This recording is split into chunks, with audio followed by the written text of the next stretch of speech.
El testimonio de un protestante, tras años de estudio bíblico, experiencia misionera y crisis interna, comienza a cuestionar sus creencias. A través de vivencias personales, lectura de los padres de la Iglesia y experiencias emocionales en contextos católicos, siente una transformación espiritual profunda. Finalmente, tras asistir a una misa, afirma haber encontrado una conexión auténtica con Dios y decide convertirse al catolicismo. El relato concluye destacando el impacto positivo en su vida personal y familiar, e invita a otros a seguir lo que perciban como un llamado espiritual. Aquí estamos por la gracia de Dios y la amable condescendencia de nuestra anfitriona en, en esta oportunidad en la que nuevamente me han pedido compartir mi testimonio de conversión. Estamos no donde normalmente grabamos, esto es provisorio, tuve que venir acá porque el otro lugar estaba ocupado, así que me van a disculpar, esto es bastante improvisado, pero eh, más allá de todo lo que uno trata de hacer y dar razones y explicar la labor apologética que a veces uno trata de hacer para no solamente explicar las decisiones que me han llevado hasta aquí, sino también mostrar a otros lo que quizá no pueden ver.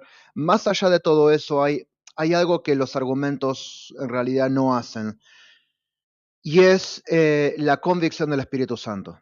La convicción del Espíritu Santo es algo que muchas veces se percibe más fuertemente. Tengo un momento porque estoy teniendo un problema con el cable. Se percibe más fuertemente a través de disculpen, se percibe más fuertemente a través de testimonios. En mi caso fue así.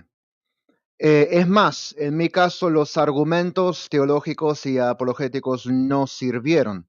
Cada vez que venían católicos bien intencionados a tratar de mostrarme cosas que yo ignoraba adrede, no funcionaba, realmente no funcionaba, no porque los argumentos no fueran buenos, sino porque el que no quiere creer y el que no quiere ver y el que no quiere abrir los ojos termina cerrándose, no importa qué argumentos se les presenten delante. En mi caso fue así, por años. Yo soy hijo de pastores, desde que tengo memoria estuve en la iglesia. eh, Testimonio bastante largo para contar cómo es que mi familia llega al Evangelio en la tradición protestante, más tradicionalista de aquella época, se estoy hablando hace 40 años.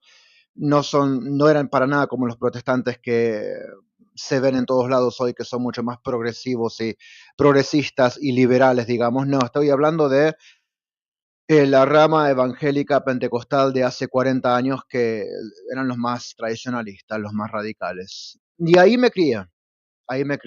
Eh, yo vi el surgimiento del movimiento, los distintos movimientos pentecostales de la tercera ola, los que vinieron con toda esta onda de Benny Hinn que salió de Estados Unidos hace muchos años, en la década de los 90 creo que se hizo mundial, internacional.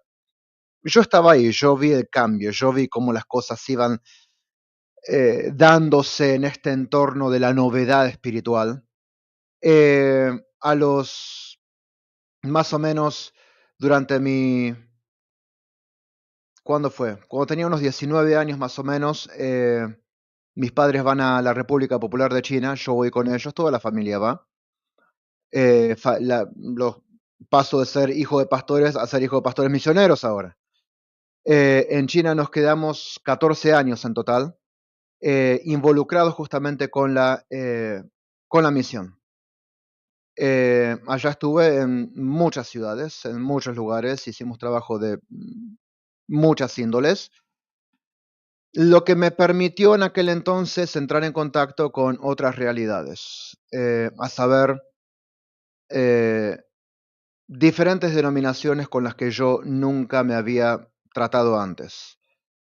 más allá de lo que es la división clásica entre bautistas y pentecostales que se veía en aquel entonces acá en Argentina, era como que esos dos eran los dos bandos dominantes. No, conocí anglicanos, conocí metodistas, conocí reformados, conocí católicos durante toda esa época.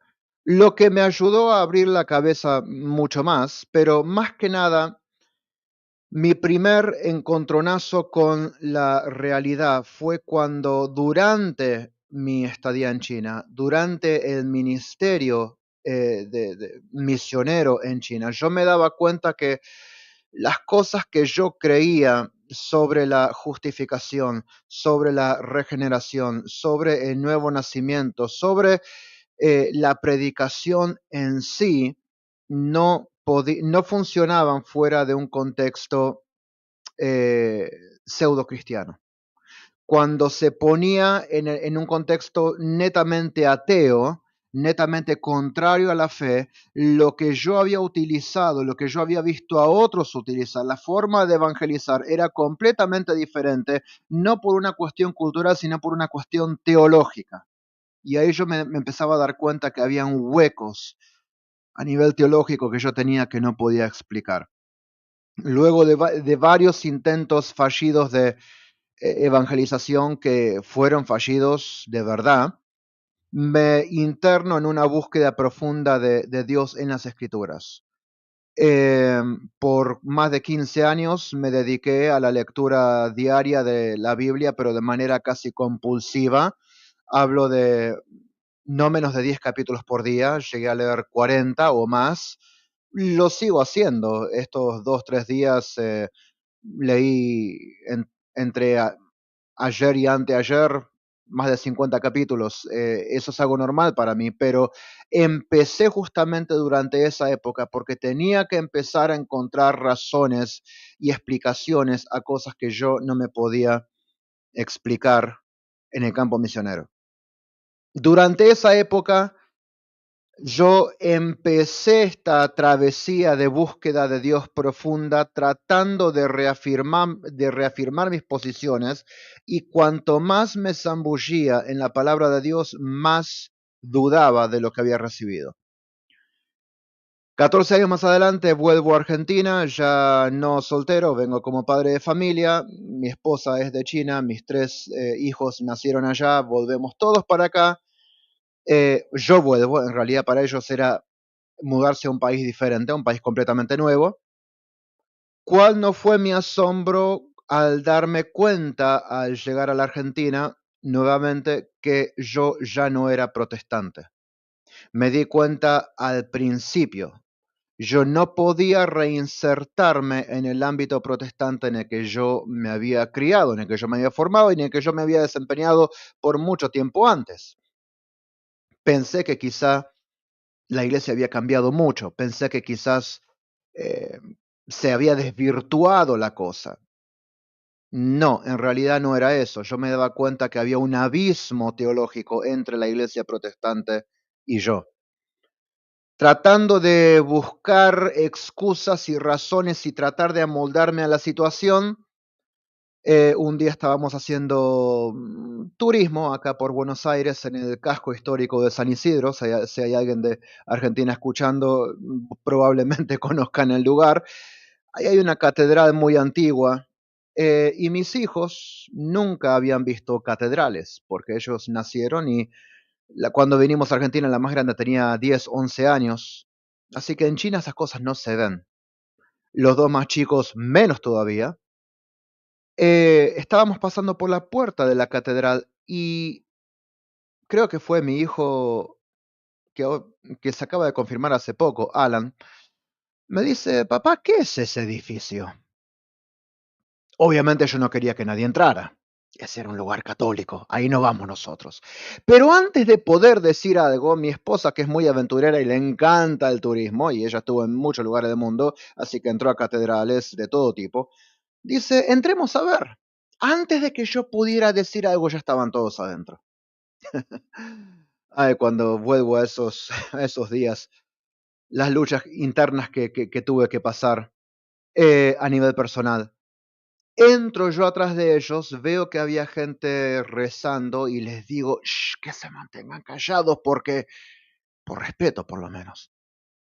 El mismo que me había preguntado qué era ese edificio, ahora me pregunta: "Papá, ¿y qué son todas estas imágenes?". Claro, de repente entran y ven estatuas de Cristo crucificado, ven estatuas de la Virgen, las estaciones de la cruz, o imágenes de los apóstoles, de los santos, episodios bíblicos. De repente estaba lleno de Biblia visual por todas partes. ¿Qué es este lugar? Y obviamente como protestante de pura cepa, es más, yo hacía apología protestante en aquella época, como protestante de pura cepa, de nuevo, yo escribí 3 libros de teología protestante. O sea, no era cualquier cosa, yo me tomaba la teología muy en serio. Obviamente libros que saqué del mercado y el último, lo tuve que sacar de la imprenta cuando se dio mi conversión, porque estaba justo ahí, ahora voy a llegar ahí. Eh, yo tenía que decirle, obviamente, que ese lugar era un sitio de paganismo, que no tenía nada que ver con la iglesia de Cristo, que sí aparentaban ser cristianos, pero que no, en realidad todo esto no tenía nada que ver, nada que ver con el cristianismo verdadero. Cuando yo estaba a punto de decirle eso, no puedo hablar, no puedo hablar. Eh, así que trato de nuevo, trato. Tenía que articular lo que quería decir y es como que tartamudeaba y no podía hablar. Él se da cuenta de eso. Me ignora, empiezan a enfilar para afuera. Yo siento como si una mano se me pusiera en el hombro. En ese momento me conmuevo muy profundamente, tenía que contener las lágrimas y yo no entendía por qué. Ese fue mi primer episodio.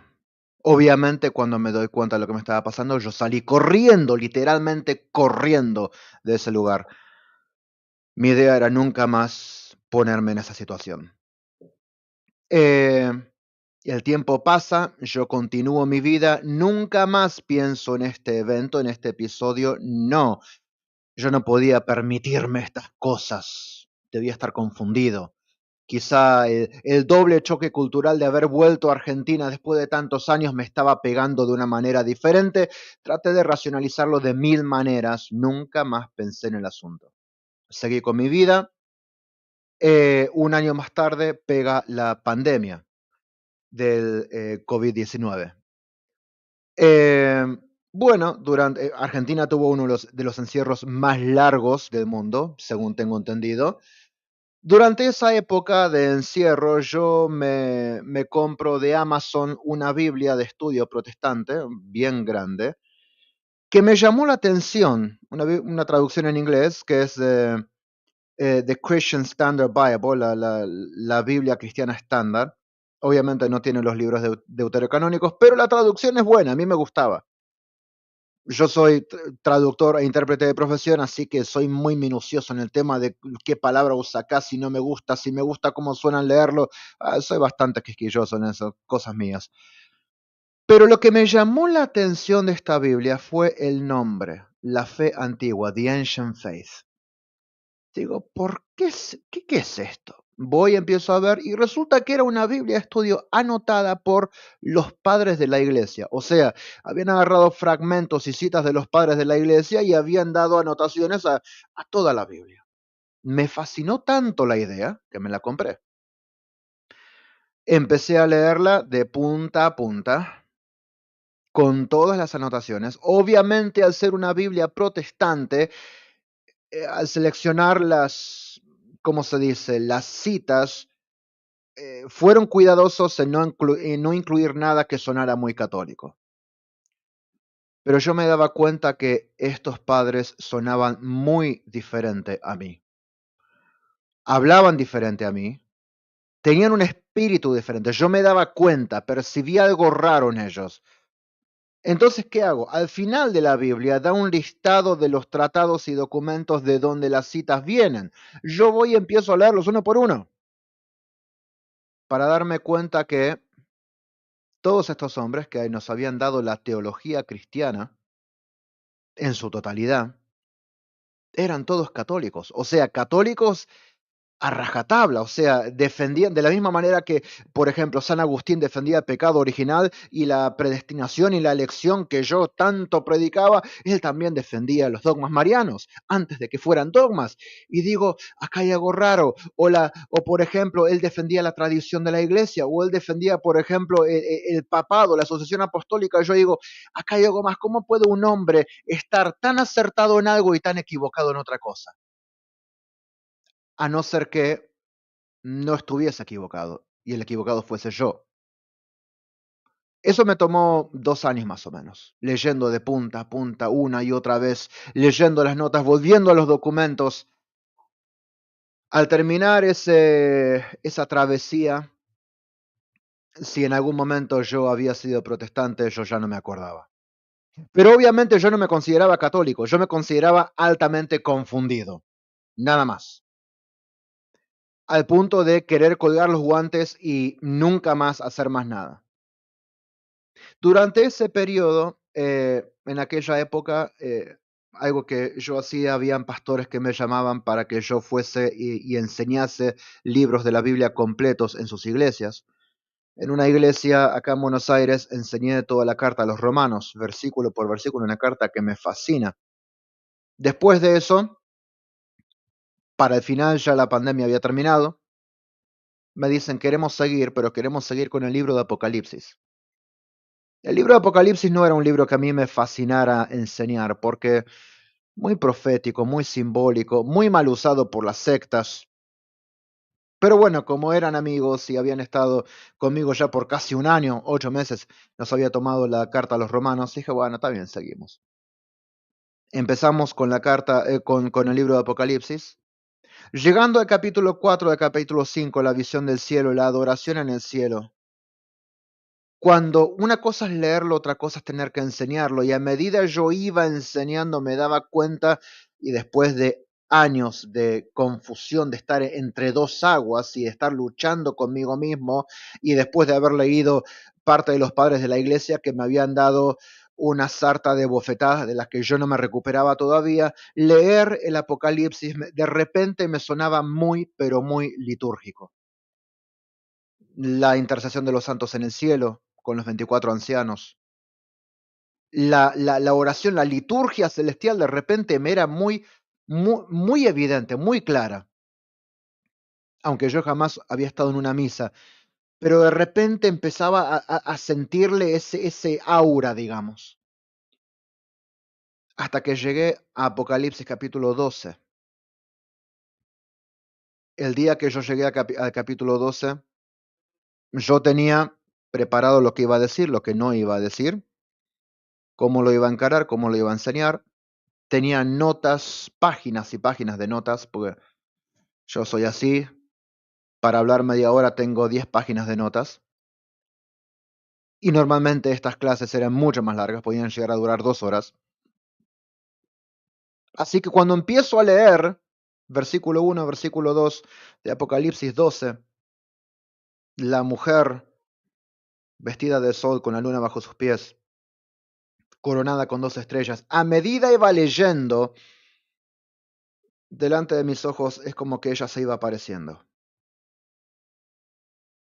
Y eso fue un shock para mí. De repente lo vi. Vi que era lo que quería hacer ese pasaje. De repente me encontraba otra vez eh, con ese antagonismo interno, esta guerra interior en la que toda mi tradición me decía rechazar esa interpretación y yo no podía porque lo estaba viendo delante. Traté de hacer malabares, no pude, inventé una excusa, terminé todo, cerré todo, nunca más volví. Dije, obviamente, cuando uno quiere inventar excusas puede inventar lo que quiera, pero nunca más volví a tocar el libro de Apocalipsis, no para enseñarlo. Eh, Me había dejado tan aturdido lo que me había pasado, que de repente habían cosas que yo no me podía explicar más que antes. Porque es como que yo empezaba a leer y cosas que había leído 1000 veces, de repente empezaban a tener una vida diferente y estaban haciendo cosas dentro mío que yo no podía controlar. Y eran cosas que había leído literalmente 1000 veces. Y de repente es como si fuese una foto que uno observó 1000 veces, pero de repente la foto lo lleva a la escena real y de repente uno está en el medio, está viendo cómo pasa todo. Una cosa completamente diferente. Durante toda esta época yo no decía nada de lo que me estaba pasando, no lo hablé con nadie, jamás. Obviamente yo no podía ir y admitir estas cosas. Había mucha gente que me leía, mucha gente que me escuchaba, mucha gente que podría ser herida o confundida si yo hacía estas cosas, digamos, notorias. Un año más tarde, estábamos de nuevo con la familia paseando por no me acuerdo qué lugar, acá también en Buenos Aires, un lugar, uno de esas, eh, ¿cómo se dice? Ah, poblados, poblado muy chiquito. Estábamos buscando una casa de deportes que estábamos justo en un hipermercado por ahí y vimos que en el GPS había una casa de deportes. Mi hijo necesitaba algo para un torneo de fútbol. Fuimos rápido a buscarlo. Estábamos buscando el lugar y el primer episodio que había ocurrido en el casco histórico de San Isidro, años atrás, 2 años atrás, vuelve a ocurrir. Ven una iglesia católica, una parroquia local, se meten igual, es como que algo los atraía a todos. Entran ellos, entro yo atrás para sacarlos y decirles, tenemos que ir a buscar el lugar que estamos tratando de encontrar, estamos acá por vos, no por mí, no te desvíes, por favor. Entro, ellos se van. Yo creo que por un segundo perdí el conocimiento. La mente se me puso en blanco, no sé cuánto tiempo pasó. Cuando vuelvo en mí, yo estaba delante del crucifijo rezando el Padre Nuestro. Los protestantes no rezamos el Padre Nuestro. Obviamente yo no entendía qué es lo que me estaba pasando. Y otra vez estaba al borde de las lágrimas. Otra vez me voy del lugar. Me daba cuenta que había una lucha interior muy fuerte, pero ya no eran coincidencias. Yo veía un patrón ya repetido vez tras vez. El tiempo sigue pasando, yo ya me veía cuestionando más cosas que las que aseveraba, con más dudas que certezas, y algunas personas empiezan a verlo en algunos de mis escritos y empiezan a llamarme y a preguntarme y a cuestionarme. Obviamente yo no iba a decir nada porque nada había pasado formalmente, era una confusión mía, o sea, confusión, era una época de transición espiritual que yo no podía explicar, pero que me generaba 1000 preguntas y a mí me encanta cuestionarme las cosas y hacerme preguntas. Es más, yo siempre enseñaba eso, siempre cuestionate lo que escuchás y andá a buscarlo por vos mismo. Así que yo decía, gente, estoy haciendo lo mismo que les enseñé a ustedes. Calma, calma, estoy haciendo lo mismo. Fue así entonces que tomo un trabajo temporal, aparte del trabajo que tenía, ayudando a una agencia de turismo acá local. Acá, como mi esposa es china, tenemos muchas conexiones con la comunidad china acá en Argentina. Y de repente había un grupo de gente que iba a venir de China y que no había gente que los pudiera atender en la agencia. Y me llaman a mí, ¿podés por favor cubrirnos? Yo había estudiado turismo cuando era joven. Soy intérprete de chino, así que dije, bueno, está bien, dámelos. Yo me quedo con ellos durante la semana, pero digamos, yo estaba pensando en irme de vacaciones. Eso fue durante el mes de enero del año 2024. Eso fue el año pasado. Era un día sábado, estábamos viendo lugares históricos en la capital federal de Buenos Aires. Tenemos el Cabildo enfrente de la Casa Rosada, el Cabildo donde residía el virrey español durante el virreinato de Río de la Plata. Eh, y a la derecha está la Catedral Metropolitana, donde hay un mausoleo donde yace el cuerpo del general José de San Martín. así que querían ir a ver ese lugar. Entramos, yo no sabía que era el día de la Epifanía. Obviamente que no sabía, porque yo no sabía nada de calendario litúrgico, nada. Así que entro y había misa ese día. Ellos van, se sacan las fotos y yo les digo, callados, es un lugar muy grande, nadie nos notó. Pero yo me quedo entre ellos y cerca del obispo, tratando de escuchar lo que le estaba diciendo durante su homilía. Me quedo ahí unos 10 minutos, 15 máximo. Salimos del lugar y yo salía con la certeza de que había escuchado más contenido evangélico en esos 10 minutos de homilía que había escuchado, que obviamente no había escuchado todo porque me tuve que ir, que en años había escuchado yo en una iglesia protestante. Eso me descolocó.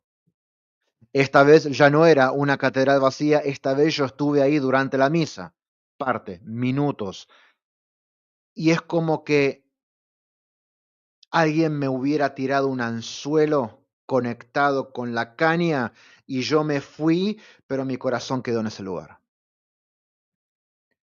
Vuelvo después de esa semana, le digo a mi esposa de pasar, algo me está pasando desde hace tiempo. No sé por qué, pero siento que alguien me está tirando como por sogas hacia la iglesia católica. Ella viene de China, donde las denominaciones realmente no existen, porque es un ambiente de persecución, así que realmente mucha importancia no le dio a esto, pero para mí era crucial. Vamos de vacaciones a la ciudad de Mar del Plata, en Buenos Aires. Durante esos días, cada vez que pasábamos cerca, porque estábamos parando cerca de la catedral de Mar del Plata, no fue a propósito, encontramos un buen lugar ahí cerca, nos gustaba la zona céntrica, nos quedamos ahí. Cada vez que pasaba, yo me quedaba mirando las puertas de la catedral. Mi hija hace un chiste, mira, papá se encontró una nueva novia, algo que medio como que me molestó bastante. Pero ahí me di cuenta, a ver, todo el mundo se está dando cuenta. Los que te leen se dan cuenta de que estás medio ahí. La gente que te conoce ya está empezando a cuestionarte y hasta tu hija te está... ¿Por qué no sos sincero con vos mismo y te sacás la duda? Fue así. Así que ese día, ese mismo día, que era miércoles de ceniza, que yo no sabía que era miércoles de ceniza, obviamente que no, le digo a mi hija, por qué no te fijas en internet? Fíjate en el Google Maps, busca esta catedral, fíjate si dice los horarios de misa. Me dice, sí, hay dos misas hoy. Una a las 7:30, una a las 6:30 de la tarde, otra a las 7:30 de la tarde. Bueno, esta noche voy, dije. Fue así. Ella vino conmigo. Quizá me vio pálido y asustado y no quería que fuera solo. Ese día yo fui. Entré casi temblando. Entré como si realmente con miedo de lo que fuera a pasar en mí estando ahí. Pero en el momento que entré, sentí que después de casi 40 años estaba entrando a casa por primera vez. Es así como me sentí. La misa me pareció extraña porque yo nunca había estado en una. Las respuestas, las oraciones, no sabía nada, me sentía como que no sabía nada. Y durante la consagración, cuando el obispo dice, este es el Cordero de Dios que quita el pecado del mundo, sentí como que me desmoronaba por dentro. Sentí como, supongo, se habrá sentido Moisés cuando Dios le dijo, sacate las sandalias de los pies porque estás en tierra santa. Me sentí tal cual, tal cual. Ese día yo entré protestante confundido, salí católico, católico a rajatabla, sin saber un comino de lo que era catolicismo. Pero en mi interior algo había pasado, no había vuelta atrás. Tenía 1000 preguntas, 1000 cuestiones teológicas que resolver, 1000 cosas que no entendía y no me importaba, yo sabía que había llegado a casa. La conmoción interior fue tal que por días no pude comer, fue un ayuno espontáneo, realmente perdí el apetito de todo y no hacía más que rezar. Pequeña acotación, fue la primera vez en 3 años más o menos que yo finalmente podía orar. Por años no había podido orar con sinceridad. Por años no había podido orar. Finalmente sentía como que estaba, como si Dios estuviera delante mío, como si Cristo se hubiera sentado en el sillón adelante mío y estuviese dispuesto a responderme todo. Eh, Me aprendí las oraciones del rosario y empecé a rezar el rosario. Al día siguiente, con 1000 torpezas, equivocándome cada 20 segundos, no me importaba. No me importaba. Había sido ella la que primero me había marcado cuando yo estaba enseñando el Apocalipsis. Cuando llegué a Apocalipsis 12, fue ella la que primero me dio flechazo. Tenía que transitar este camino.